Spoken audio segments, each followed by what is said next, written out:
ladies and gentlemen. My name is Jim Carrey, and how are you this evening? Alrighty then. Jim Carrey was the funniest man alive. Until he realized none of it was real. It's not our world. We don't matter. He had everything. I am two-time Golden Globe winner Jim Carrey. But he was breaking.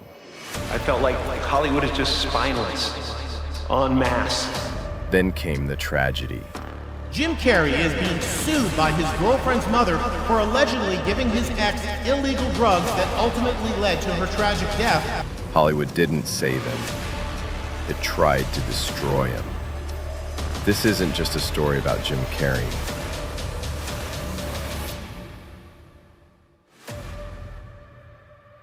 It's a warning for anyone chasing the dream. I'm telling you, kids, don't come to Hollywood. Jim Carrey was born in Newmarket, Ontario, into a family that had nothing. His father was a struggling musician turned factory worker, and his mother battled illness. By the time Jim was 15, his family was living in a van. They parked near a Canadian steel factory, and Jim worked as a janitor to support them. His only escape was comedy. But when he got on stage for the first time at Toronto's Yuck Yucks Club, it was a disaster. The crowd hated him, booed him, played Jesus Christ Superstar's Crucify Him, and he was just a teenager. It was enough to make anyone quit. But Jim didn't. He paused, then came back stronger. At 17, he started dominating small comedy circuits across Canada. He didn't tell jokes the way others did. He became the jokes. His face stretched, his body twisted. He could impersonate anyone. But at the time, people didn't get it. He was too different. Still, someone noticed. Bruce Blackadar from the Toronto Star. He called Jim a genuine star. One article changed everything. Suddenly, Jim was being booked across the country. In 1981, he got his first acting gig in a Canadian TV movie. Later that year, he opened for comedy legend Rodney Dangerfield. That's when he decided to move to Hollywood.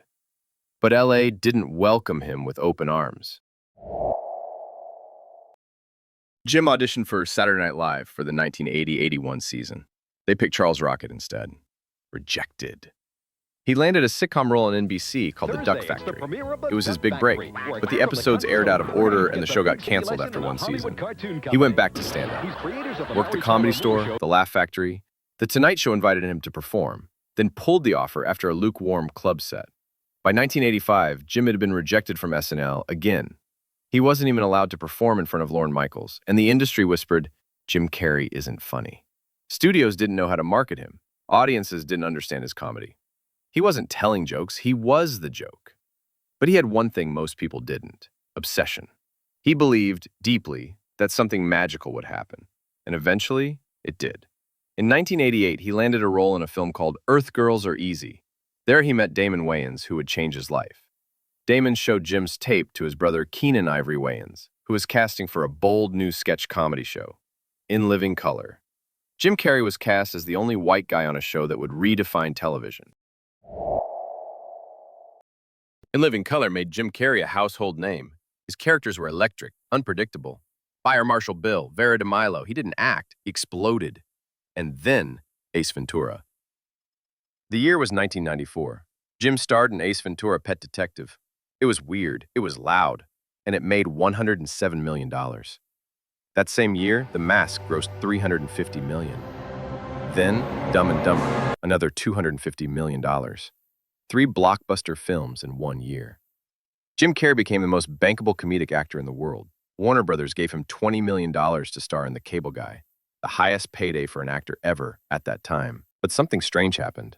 That film bombed, and critics didn't just blame the movie. They blamed him. They said he was overpaid, too weird, too dark. Jim Carrey was no longer just a funny guy. He was now a symbol of Hollywood excess, and it got to him. Jim tried to pivot. He took on The Truman Show, a film about a man trapped inside a fake world broadcast to millions. Without his consent, art imitating life. Critics praised it, audiences loved it. But for Jim, it unlocked something deeper. Who are we if we're always performing? He followed it with Man on the Moon, playing Andy Kaufman, another man who blurred reality and identity until no one, not even Andy, knew where the act ended. Jim got so lost in the role, he claimed Andy's spirit took over him. People laughed it off, but something had shifted. Then, in 2015, tragedy struck.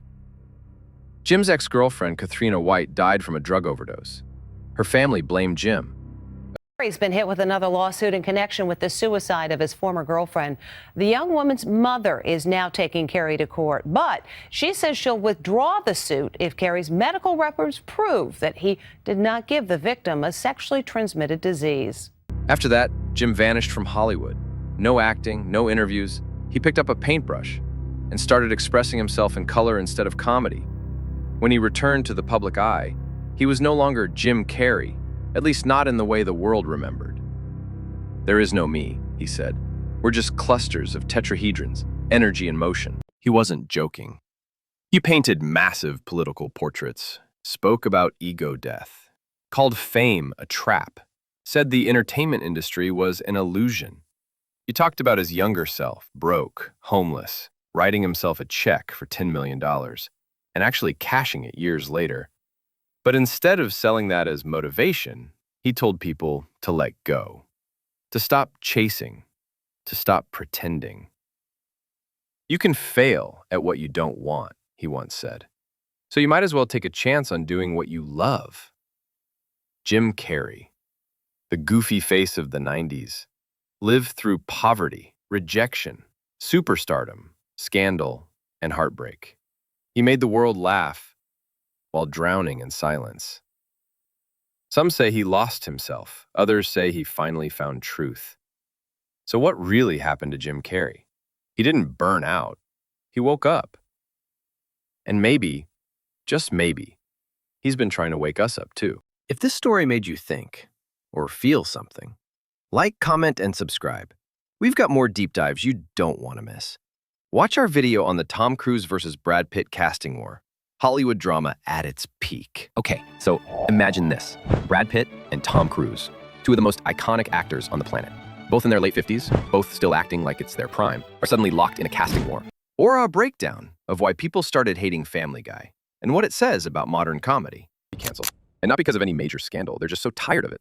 Hard to believe, considering this was once the show fans fought to bring back from cancellation. So what changed? How did Family Guy go from pulling 9.2 million viewers to barely scraping past 0.9? And why is the show, recently renewed, now one of the most criticized on Links TV? are in the description. Let's rewind. Thanks for watching, and see you in the next one.